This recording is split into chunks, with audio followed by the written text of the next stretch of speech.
अस्सलाम वालेकुम मोज़िज़ क़ारीन। तो कैसे हैं आप? उम्मीद करता हूँ आप सब बहन भाई खैरियत से होंगे। वज़न कम करने से टाइप 2 ज़ियादतीस का खात्मा किया जा सकता है। एक नए सर्वे से इंकशाफ हुआ है कि वज़न कम करने से टाइप 2 ज़ियादतीस को रोका जा सकता है। माहिरीन इस इंकशाफ के बाद पूरे मामले को समझने की कोशिश कर रहे हैं। टाइप 1 ज़ियादतीस में लबलबा इंसुलिन नहीं बना पाता और इसके लिए इंसुलिन के टीके लगाने पड़ते हैं। दूसरी जानिब ज़ियादतीस का मामला जिंदगी भर का हो जाता है, लेकिन साइंसी तिब्बी जरीदे लेंसेट में शाया होने वाली रिपोर्ट के मुताबिक वजन कम करने से टाइप 2 ज़ियादतीस का खात्मा मुमकिन है।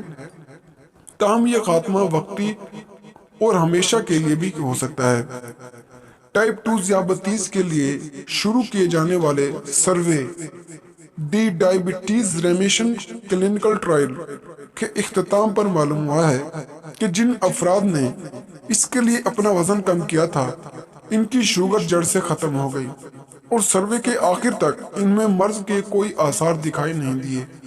अगरचे कहा जाता है कि टाइप 2 ज़ियादतीस जिंदगी भर साथ रहती है, लेकिन नए सर्वे से मालूम हुआ है कि तर्ज जिंदगी और खुराक ऐसे हथियार हैं जो टाइप 2 ज़ियादतीस को ख़त्म कर सकते हैं। यही बात न्यूकासिल यूनिवर्सिटी के साइंसदान राय टेलर और इनके साथियों ने की है, जो डायरेक्टेड प्रोग्राम का बगौर मुताला कर रहे हैं। इस प्रोग्राम में ऐसे लोगों को शामिल किया गया जो सब के सब टाइप 2 ज़ियादतीस के मरीज थे। 6 बरस तक इन्हें डॉक्टरों ने अपनी नजर में रखा। जिन्होंने अपना वजन कम किया था, इनके 46% तादाद में एक साल के अंदर अंदर खून में शक्कर की मिकदार मामूल पर आ गई, जिसे सेहतमंद ब्लड शुगर लेवल कहा जाता है।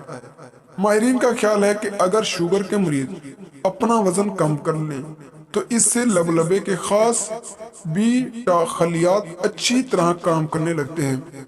ये खलियात इंसुलिन बनाने, जमा रखने और खारिज करने का काम करते हैं। इस तहकीक से एक और बात गलत साबित होती है कि टाइप 2 ज़ियादतीस में बीटा खलियात बिल्कुल तबाह हो जाते हैं, जैसा कि पहले तस्वुर किया जाता रहा है, बल्कि बीटा खलियात बेअमल हो जाते हैं और वजन कम करने पर दोबारा अफाल हो जाते हैं। और अगर आपको हमारी वीडियो पसंद आई हो तो वीडियो को लाइक करें और चैनल को सब्सक्राइब करें। तो मिलते हैं अगली वीडियो में, तब तक के लिए अल्लाह हाफिज।